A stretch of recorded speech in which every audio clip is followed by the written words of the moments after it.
जय गुरु जी, शुक्राना गुरु जी, संगत जी, गुरु जी का अनंतम शुक्राना, रचिदा शुक्राना। संगत जी, गुरु जी कहते हैं कि हमेशा अपने कर्म को सुधार के रखो, हमेशा अपनी नीयत रखो, क्योंकि कहते हैं ना कि खाना तुम्हें अपने भाग्य का है, मिलना तुम्हें तुम्हारे भाग्य का है। चंगे कर्म करोगे उसी का मिलेगा। अगर एक चीज़ किसी चीज़ में दान पुण्य में लगाओगे ना, तो मैं तुम्हें 1000 गुना देता हूँ वो चीज़ें। तो इसलिए संगत जी हम कहते हैं कि गुरु जी के बार बार लंगर सेवा के बारे में हम इसलिए जिक्र करते हैं ताकि सब लोगों को पुण्य मिल सके संगत जी। लेकिन आज के टाइम में अगर किसी का हम भला सोचते हैं ना, तो वो हमारे बारे में 100 चीज़ें उल्टी चीज़ें सोचता है। लेकिन वो ये नहीं सोचते कि गुरु के दरबार में उन्हें ये चीज़ मिल रही है सुनने को, गुरु जी की हाजिरी के, गुरु जी की मौजूदगी में उन्हें ये चीज़ मिल रही है, फिर भी वो इतना दिमाग लगाते हैं। क्योंकि गुरु जी का जो चौथा वचन था ना, वो पहला ये वचन था कि मेरे पास जब आ जाओ अपना दिमाग मत लगाना, इफ एंड बट मत करना। अगर गुरुजी हो गया बट लेकिन क्यों वगैरह ये मत करो गुरुजी के दरबार में। अगर गुरुजी तुम्हें कुछ सेवा दे रहे हैं ना, कुछ सोच के दे रहे हैं, गुरुजी अगर तुम्हारे सामने कुछ चीज़ें लेके आ रहे हैं तो बहुत चीज़ें सोच के लेके आ रहे हैं। मेरा पूरा जीवन बदल गया मात्र मुझे गुरुजी से जुड़े हुए 4 से 5 साल हुए। अभी 2022 में हम गुरुजी से जुड़े थे, 4 साल हुए। गुरुजी ने पूरा जीवन ही बदल के रख दिया है।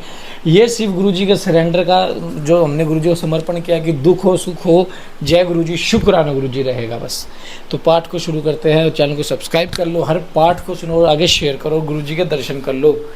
ये देखो आपको गुरुजी के मैं प्यारे से दर्शन करा रहा हूँ आज, देखो पिकॉक के रूप में।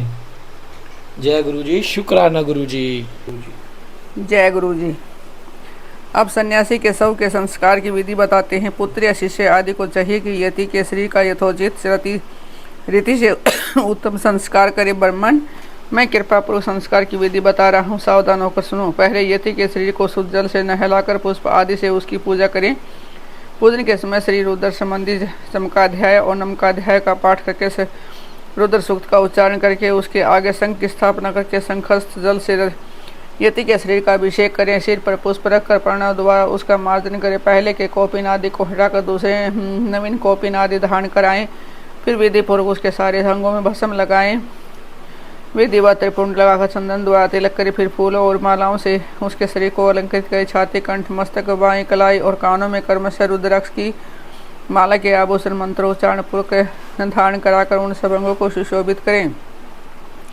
फिर धूप देकर उस शरीर को उठाएं और विमान के ऊपर रखकर ईशान आदि पंचब्रह्म रमणीय रथ प्रस्थापित करें। आदि में ओंकार से युक्त 5 सदोजात आदि ब्रह्म मंत्रों का उच्चारण करके सुगंधित पुष्पों और मालाओं से उस रथ को सुशोभित करें। फिर नृत्यवाग तथा ब्राह्मणों की वेद मंत्र उच्चारण की ध्वनि के साथ ग्राम की प्रदक्षिणा करते हुए उस प्रेत को बाहर ले जाएं। तदंतर साथ गए हुए सब यति गांव के पूर्व या उत्तर दिशा में पवित्र स्थान में किसी पवित्र वृक्ष के निकट देवयजन खोदे। उसकी लंबाई सन्यासी के दंड के बराबर ही होनी चाहिए। फिर परनव तथा व्याहृति मंत्रों से उस स्थान का प्रोक्षण करके वहां कर्मशः शमी के पत्थर और फूल बिछाए। उनके ऊपर उत्तरागर कुश बिछाकर उस पर योग पीठ रखे। उसके ऊपर पहले कुश बिछाएं। कुशों के ऊपर मृग चर्म तथा उसके भी ऊपर वस्त्र बिछाकर प्रणव सहित सदोजात आदि पंच ब्रह्म मंत्रों का पाठ करते हुए पंचकव्यों द्वारा उस सब का प्रोक्षण करें। तत्पश्चात रुद्र सूक्त एवं प्रणव का उच्चारण करते हुए शंख के जल से उसका अभिषेक करके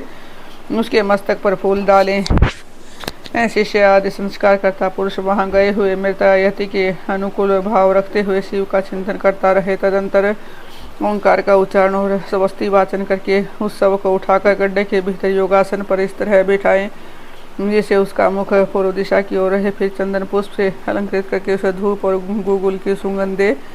इसके बाद विष्णु हव्य में दम रक्षव ऐसा कहकर उसके दाहिने हाथ में दंड दे और प्रजापति ने तब देता अन्यों इस मंत्र को पढ़कर बाएं हाथ में जल सहित कमंडलू अर्पित करें। फिर ब्रह्म ज्ञानम प्रथमम इस मंत्र से उसके मस्तक का स्पर्श करके दोनों बाहों के स्पर्श पूर्वक रुद्र सूक्त का जप करे। तत्पश्चात मौन महांतु महांत मुत इत्यादि 4 मंत्रों को पढ़कर नारियल के द्वारा यति के शव के मस्तक का भेदन करे। इसके बाद उस गड्ढे को पाठ दे। फिर उस स्थान का स्पर्श करके अन्य चित्त से 5 ब्रह्म मंत्रों का जप करे। तदंतर यो देवानां प्रथमं पुरस्तात् से लेकर तस्य प्रकृति लेन से यह पर से महेश्वर तक महानारायण उपनिषद के मंत्रों का जप करके संसार रूपी रोग के भेषज सर्वज्ञ स्वतंत्रता सब पर अनुग्रह करने वाले उमा सहित महादेव जी का चिंतन एवं पूजन करें। एक हाथ ऊंचे और 2 हाथ लंबे चौड़े एक पीठ का मिट्टी के द्वारा निर्माण करें, फिर उसे गोबर से लिपे वह पीठ चौकोर होना चाहिए। उसके मध्य भाग में उमा महेश को स्थापित करके गंध अक्षत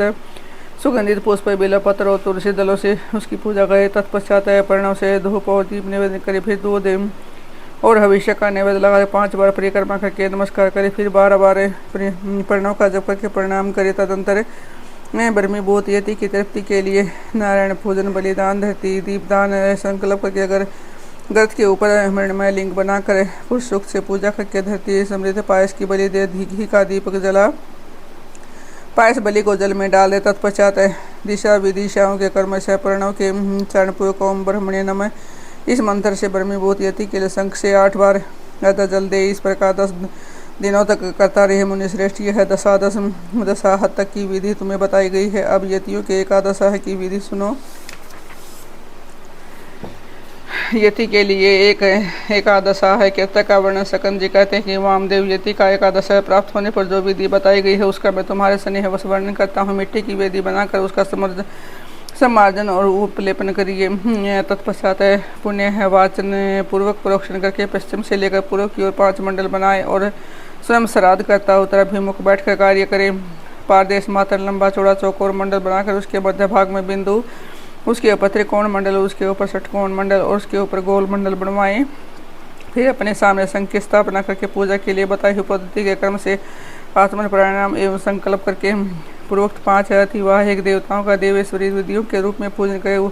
उत्तर और आसन के लिए कोष डालकर उस जल का स्पर्श करें। पश्चिम से आरंभ करके पूर्व पर्यंत जो मंडल बताए गए हैं उनके भीतर पीठ के रूप में पुष्प रखें। उन पुष्पों पर कर्म से उक्त 5 देवियों का आह्वान करें। पहले अग्नि पुंज स्वरूपिणी अतिवाहिकी देवी का आह्वान करते हुए इस प्रकार कहें, इस प्रकार सर्वत्र वाक्य योजना और भावना करें। इस तरह 5 देवियों का आह्वान करके प्रत्येक के लिए आदरपूर्वक स्थापना आदि मुद्राओं का प्रदर्शन करें। तत्पश्चात हरम हरिम हुरुम हरिम हरोम हरि इन बीज मंत्रों का संन्यास और करन्यास करें। इसके बाद उन देवियों का इस प्रकार ध्यान करना चाहिए जो सबके 4 हाथ हैं। उनके दोनों हाथों में कर्म से पास और अंकुश धारण करती है। शेष 2 हाथों में अभयवर्ध मुद्राएं हैं। उनकी अंगकांति चंद्रकांति मणि के समान है। लाल अंगूठियों के प्रभाव से उन्होंने संपूर्ण दिशाओं के मुखमंडल को रंग दिया है। वे लाल वस्त्र धारण करती है। उनके हाथ और पैर कमलों के समान शोभा पाते हैं। 3 नेत्रों से सुशोभित मुख रूपी पूर्ण चंद्रमा की छटा से मन को मोह लेती हैं। माणिक निर्मित मुक्तों से उद्भासित चंद्रलेखा उनके सीमंत को भूषित कर रही हैं। कपोलों पर रत्नमय कोमंडल झलमला रहे हैं। उनके रोज पीन तथा उन्नत हैं। हार के यूर कड़े और कर्दनी की लड़ियों से विभूषित होने के कारण वे बड़ी मनोहारिणी जान पड़ती हैं। उनका कटी भाग कृशोन्नितम स्थूल है। उनके अंग लाल रंग के दिव्य वस्त्रों से आच्छादित है। चरण अरविंदों में माणिक निर्मित है। पाजेबों की झनकार होती रहती है। पैरों की उंगलियों में बिच्छुओं की पंक्ति अत्यंत सुंदर एवं मनोहर है। यदि अनुग्रह मुर्दे के समान मूर्तिमान हो तो उसे क्या सिद्ध हो सकता है। इसलिए वे देवियाँ महेश्वर की भांति साक्ष्यात्मक मूर्ति वाले अनुग्रह से संपन्न है। अतः उनके अनुग्रह से सब कुछ सिद्ध हो सकता है। सब पर अनुग्रह करने वाले भगवान शिव ने ही उन 5 मूर्ति को स्वीकार किया है। इसलिए वे दिव्य संपूर्ण कार्य करने में समर्थ परम अनुग्रह में तत्पर हैं। इस प्रकार उन सब अनुग्रह प्रायण कल्याणमयी देवियों का ध्यान करके इनके लिए शंखस्थ जल के बिंदुओं द्वारा पैरों में पाद हाथों में आचमनीयता मस्तकों पर अर्घ कर देना चाहिए। तदंतर शंख के जल की बूंदों से उनका स्नान कर्म संपन्न करना चाहिए। स्नान के पश्चात वे लाल रंग के वस्त्र और उत्तरी अर्पित करें।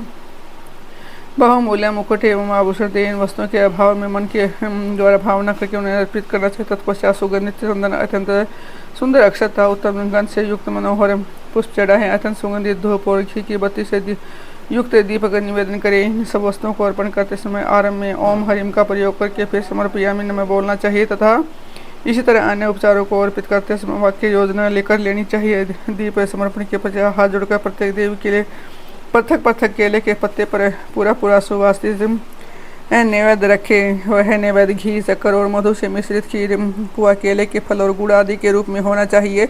बुअर स्व बोलकर उसका प्रोक्षण संस्कार फिर ओम हरिम स्वाहा निवेदयामि नमः बोलकर नैवेद्य समर्पण के पश्चात कहते हुए बड़े प्रेम से जल अर्पित करें। मुनि श्रेष्ठ तत्पश्चात प्रसन्नतापूर्वक नैवेद्य को पूर्व दिशा से हटा दे। उस स्थान को शुद्ध करके कुल्लाज मंत्र अर्घ के लिए जल दे, फिर तांबुल धूप और दीप देकर परिक्रमा एवं नमस्कार करके मस्तक पर हाथ जोड़कर इन सब देवों से इस प्रकार प्रार्थना करे।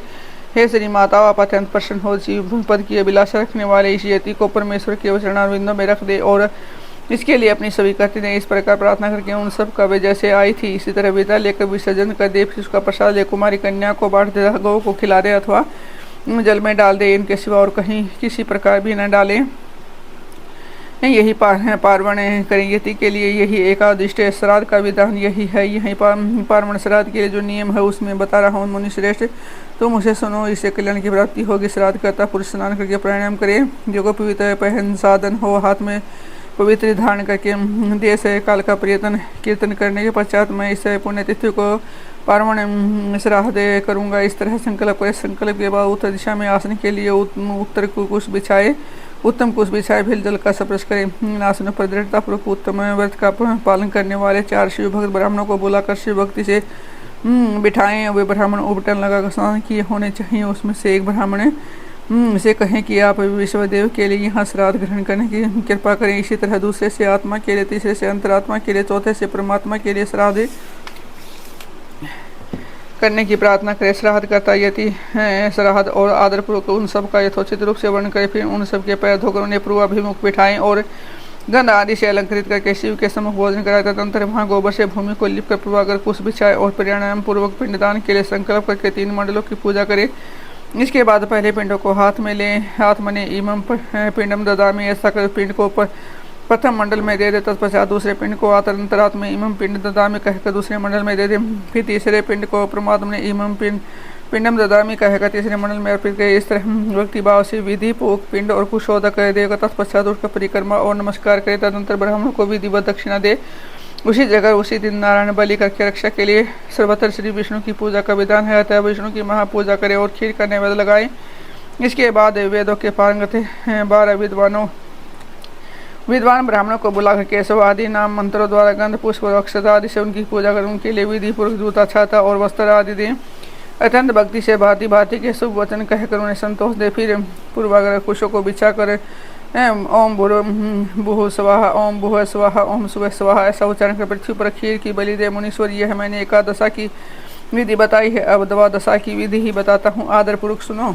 जय गुरु जी, शुक्राना गुरु जी, संगत जी, गुरु जी का अनंतम शुक्राना संगत जी। हर 7 तारीख को गुरु की लंगर सेवा होती है, अब 7 सितंबर को होगी। संगत जी कोई भी संगत हमारे साथ मिलकर कंट्रीब्यूशन कर सकते हैं, तो संगत जी हम उनका पूरा कंट्रीब्यूशन करवाएंगे और पूरा उनका सहयोग होगा। पूरे उनको गुरु जी की ब्लेसिंग्स मिलेगी। जय गुरु जी, शुक्राना गुरु जी।